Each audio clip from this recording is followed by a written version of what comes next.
I used to think babysitting was the easiest gig ever. You watch some TV, feed the kid, and pocket some cash. But last Friday shattered the illusion forever. I arrived at the Thompsons' place a little before sunset, the sky painted in hues of orange and pink. Their daughter, Lily, was waiting with a mischievous smile, clutching her favorite teddy bear. Everything was normal, at least until she paused mid-play, her eyes growing wide and distant. "They're here," she whispered, pointing behind me. I laughed it off, but her expression stayed serious. "My other family," she explained, her voice tinged with an eerie conviction. I felt a shiver dance down my spine but dismissed it as a draft. Still, I couldn't shake the feeling of unseen eyes watching us.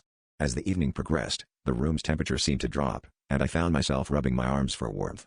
Lily was drawing, lost in her own world, but occasionally she'd glance over my shoulder and giggle softly. "They like you," she said, her words hanging heavy in the air.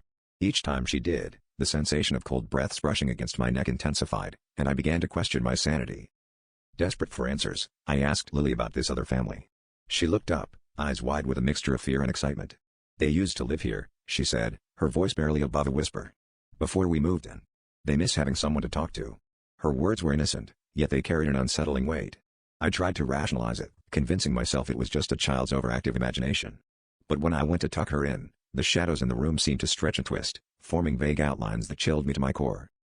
As I sat alone on the couch, scrolling through my phone to distract myself, I heard a soft humming. It was a tune I hadn't heard before, melodic yet haunting. Heart pounding, I turned to see Lily standing in the doorway, her eyes fixed on something behind me. "They're saying goodbye now," she murmured, waving. In that moment, the air felt suffocatingly cold, like a winter breeze had seeped into the room. The feeling of icy breath was gone as quickly as it came, leaving me in a silence that felt deafening. I bolted out of the house as soon as the parents returned, my mind reeling, and vowed never to set foot in that place again.